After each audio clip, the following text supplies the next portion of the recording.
अस्सलाम वालेकुम नाज़रीन। अल्लाह ताला से ये उम्मीद करता हूँ कि अल्लाह ताला ने आपको जहाँ पर भी रखा होगा अपने हिफ्ज़ अमान में रखा होगा। फैसलाबाद खुडियाँ जो है ना, एक गांव है जी, फैसलाबाद सदर के इलाके में खुडियाँ बड़ाइचा इसका नाम है।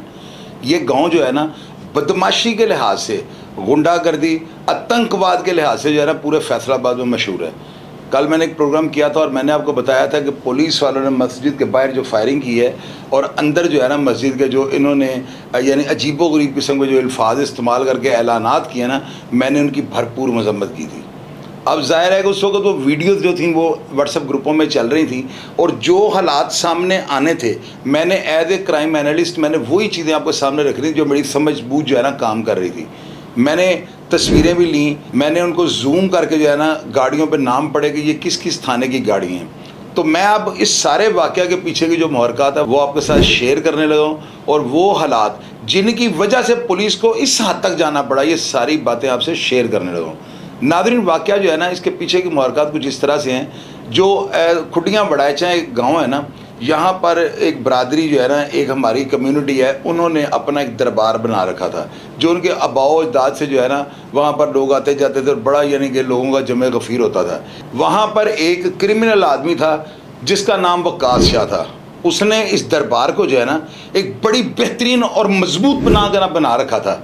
यहाँ पर होता क्या था, ये वक्कास शाह और इसके साथ इसका कमर जो उर्फ काली इस लड़के का नाम था, ये दोनों इंतहाई क्रिमिनल, इंतहाई डेंजरस और इतने को ख़तरनाक कि मैं आपको आगे चल के बताता हूँ। अब ये जो वक्कास शाह वगैरह थे ना, ये कमर जो है ना इसके साथ मिलकर अफराद को उठाते थे, उनको अगवा करके वहाँ ले जाते थे। और आप यकीन करें कि लोगों ने मुझे कॉल्स करके ये बात कन्फर्म की है कि ये उल्टा टांग देते थे अफराद को और बड़े बड़े ताजरों से जो है ना भत्ते और टैक्स लेते थे।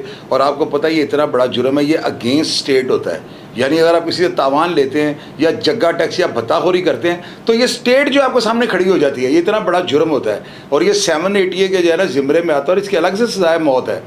ये खैर ना पुलिस को किसी खाते में नहीं लिखते थे और इन्होंने उस गांव को, जो खुडियाँ जो है ना बड़ाइचा जगह है, इसको इन्होंने नो गो एरिया बना रखा था। पुलिस की एंट्री वहाँ पे नहीं थी। अगर कभी ये कोई जुर्म करते थे 15 की कॉल चलती थी तो पुलिस जब वहाँ पर पहुँचती थी तो आप यकीन करें ये बड़ी शदीद जवाबी फायरिंग करते थे। पुलिस को वहाँ से जो है ना बैक फुट पे इसलिए वापस जाना पड़ता था क्योंकि जब पुलिस रेड करती थी इनके पास महफूज पनाहगाह थी। फायरिंग करने के लिए बड़े ज़बरदस्त मोर्चे बनाए हुए थे। दरख्तों के ऊपर जो है ना, टालियों के ऊपर या बड़े बड़े दरख्तों के ऊपर जो है ना इनके बंदे गन्ने लेकर जो है ना पुलिस पर फायरिंग करते थे, जिसकी वजह से पुलिस को बैक फुट पर जाना पड़ता था। नाज़रीन, पुलिस जो है आपको पता है एक अदारा है और इस अदारे को कब तक आप उंगलियों पर नचा सकते हैं। ठीक है, मैं मानता हूँ कि एक आध दफ़ा पुलिस पे फायरिंग कर लेंगे, लेकिन जब वो मुनज़्ज़म प्लानिंग करेंगे ना तो इंशाअल्लाह ताला वो जराइम पेशा अफराद का जो है ना कला कुमा कर देते हैं। अब नाज़रीन क्या होता है कि ये जो ग्रुप था ना इतना ताकतवर हो चुका होता है, कमर और ये जो साथ है वक्कास शाह, ये इतने ताकतवर हो चुके हुए थे कि इन्होंने 3-4 अफराद को वहाँ पर कत्ल कर दिया। इनकी जो है ना CRO, इनके जो रिकॉर्ड हैं वो सारे आप स्क्रीन पर देख रहे हैं। गुलफाम इनका भाई है, उसकी मैं आगे चल के आपको बताता हूँ, आप उसका भी रिकॉर्ड चेक कर रहे हैं। ये दोनों रिकॉर्ड याफ्ता थे और हर नौयत के मुकदमात इन पर दर्ज थे। अब नाज़रीन, यहाँ पर एक बात है वो जो मैं आपसे शेयर करनी चाहूँगा। टिकर्स में ये चल रहा है कि पुलिस के जो DSP है ना, वसीम जिनका नाम है, वो इनके साथ साजबाज भी होते थे। अब मैं इस बात को कैसे तस्लीम नहीं करूँगा कि अगर ऐसे होता कि ये 20-20 लाख रुपए मंथली दे रहे होते तो पुलिस कभी भी इनके खिलाफ इतना बड़ा जो है ना ऑपरेशन ना करती। ये बात जो है ये टिकर्स की हद तक तो ठीक है, पढ़ी जा सकती है, लेकिन इसमें सच्चाई मुझे नज़र नहीं आ रही। अब नाज़रीन, आप ये देखें कि इनका जो भाई है ना गुलफाम, वो इतना ताकतवर और इतना मुनज़्ज़म हो चुका हुआ था, उसकी कार्रवाई बड़ी तेज़ी से जारी थी और इसी दौरान जो है ना जब ये 3 अफराद को कत्ल कर देते हैं तो पूरे ज़िले की जो पुलिस है ना वो इनके पीछे चढ़ जाती है। अब नाज़रीन, पुलिस जो है ना प्लान करती है और उस प्लान के तहत जो है ना वहाँ पे जो है CPO डॉक्टर कामरान आदिल, उनके साथ जो SP हैं उस्मान मुनीर सैफीन का नाम है और DSP जो हैं राना वसीम फराज और साथ ये SHO जो सदर खुडियाँ हैं राय आफ्ताब वसीम और साथ जो है SHO रोशनवाला मलक इमरान। ये जो है ना इनको टास्क मिलता है अपने CPO साहब की जानिब से। वो इनको ये कहते हैं कि भाई आपसे गैंग क्यों नहीं संभाला जा रहा। पुलिस जो है ना एक बड़ी मुनज़्ज़म प्लानिंग करती है।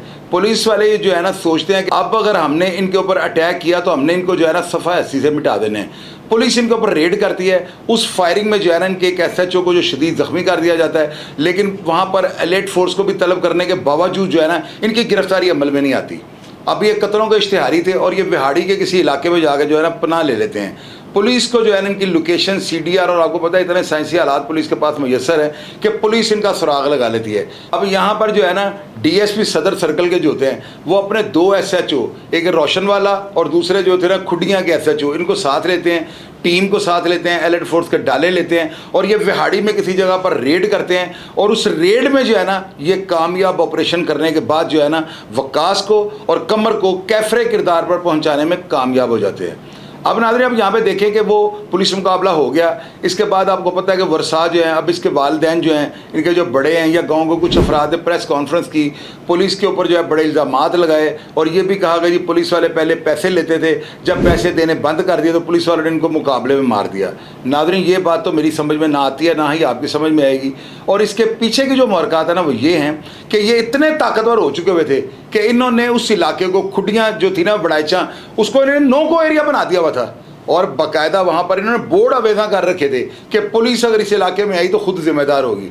इससे पहले भी आपको पता है कि शेखुपुर काशी भट्टी था, उसने भी इस तरह किया था, लेकिन अदारों के साथ कोई नहीं टकरा सकता। जब अदारे अपनी आई पर आते हैं ना तो बड़े से बड़े जो है ना, यानी इतने समझ लेंगे जो टर्मिनेटेड टाइप आदमी होते हैं उनका भी कलाकुमा कर देते हैं। अब नाज़रीन क्या होता है कि ये इनके पुलिस मुकाबले के बाद जो है ना, जब इनकी कब्र कुशाई होती है, इनको दफनाया जाता है, तो वहाँ पर इनका जो तीसरा भाई, जिसका अपना अलग से एक बहुत बड़ा रिकॉर्ड है, क्रिमिनल हिस्ट्री है, ये अपने साथ जो है ना गैंग के इश्तिहारी जो 20 के करीब जो अफराद है ना उन पर मुश्तमिल टीम होती है और इस जनाजे के अंदर जो है ना IB के और इंटेलिजेंस के बंदे भी जो है ना शमूलियत कर लेते हैं। जाहिर है कि आपको पता है कि ये सोर्स रिपोर्ट हमें तैयार नहीं हो जाती। उस सोर्स रिपोर्ट में ये लिखा गया हुआ है कि इन अफराद ने गुलफाम को जो है अपना रिंग लीडर तस्वर किया और उन्होंने कहा कि हम आज के बाद वकास के बाद अपना लीडर जो है ना, अपने गैंग का सरगना आपको तस्वर करते हैं। और वहाँ पर जो है ना इस इनके तीसरे भाई ने, जिसका नाम गुलफाम बताया जा रहा है, इसने वहाँ पर ऐलान किया कि मैं पुलिस के ख़िलाफ़ ऐलान जंग करता हूँ।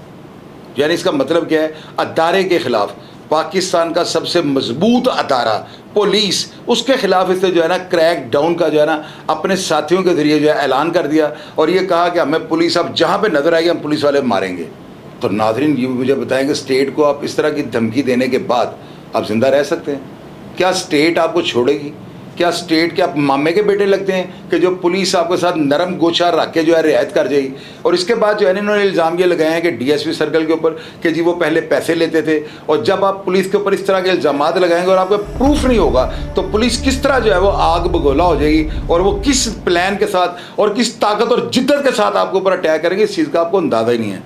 अब नाज़रीन क्या होता है, ये जो गुलफाम है ना, इन्होंने इसके मरने से पहले ना वकास के अपना एक बाली ग्रुप है उसके साथ मिलकर अपने मुखालिफिन के घर पे फायरिंग की है, जिसमें G3, जिसके अंदर जो है LMGs चली हैं। और गांव के लोग जिन्होंने मुझे फ़ोन कर करके बताया, आपको पता है मेरा सारा ननियाल फैसलाबाद गए, उन लोगों ने मुझे कॉल्स करके बताया कि फायरिंग इतनी शदीद थी कि दूसरे गांव के लोग जो है ना उन्होंने घरों में लेट कर अपनी जानें बचाई हैं कि कौन सी गोली आकर जो है उनके बच्चों को नुकसान ना पहुंचा दे। तो इतनी बड़ी फायरिंग, इतने लेटेस्ट हथियार LMGs और मशीन गनों का इस्तेमाल अगर आप करते हैं तो फिर आप मुझे ये बताएं, और ऊपर से आप चैलेंज करते हैं कि जी हम, यानी कि उसके भाई गुलफाम ने चैलेंज किया है कि मैं सच जो है ना वसीम, इसको जिंदा नहीं छोड़ूंगा। तो आप देखें कि जाहिर है जब पुलिस को आप चैलेंज करेंगे, पुलिस एक स्टेट है, तो फिर पुलिस वाले जो है ना, मैंने कल कंडेम्ड किया है कि मस्जिद के अंदर जाकर इनको वल्गर गुफ्तगू या मस्जिद के बाहर खड़े होकर अंधाधुंध फायरिंग नहीं करनी चाहिए थी। लेकिन पुलिस वालों ने ना जब ये सुना है कि मेरे बारे में, यानी उस DSP साहब ने जब ये सुना है कि मेरे बारे में इस तरह की अफवाहें उड़ रही हैं कि जी मैं पैसे लेता था और उस गुलफाम ने चैलेंज किया कि वो मुझे ज़िंदा नहीं छोड़ेगा, तो फिर उन्होंने अपनी ताकत को मनवाने के लिए और ये बताने के लिए कि स्टेट के आगे कोई बंदा भी नहीं खड़ा हो सकता, उन्होंने ये अटेम्प्ट की, जिसकी मैं मजम्मत करता हूँ। ये 100% बात है, मैं उस बयान से बिल्कुल नहीं मुकरूंगा। मैं आज भी ये बात करता हूँ कि पुलिस को ऐसे नहीं करना चाहिए था। लेकिन आपको पता है कि जब आप पुलिस के जवानों के साथ इस तरह के अल्फाज या इस तरह के जुमले या इस तरह की धमकियों को देंगे और सोर्स रिपोर्ट और इंटेलिजेंस IB के बंदे इसकी सोर्स रिपोर्ट अफसरान को देंगे कि जी वहाँ पर उसको दफनाने के टाइम जो है बाकायदा हलफबरदारी हुई है, इन्होंने गन्ने उठाई हुई थी और तमाम गैंग के अफराद ने कहा था कि आज के बाद गुलफाम जो है हमारा रिंग लीडर है, हम इसके पीछे जो है ना जो ये करेगा इसके साथ है, और पुलिस वाले जितने भी अफसरान पुलिस मुकाबले में शामिल थे इनको सफ़ाए हस्ती से मिटा देंगे।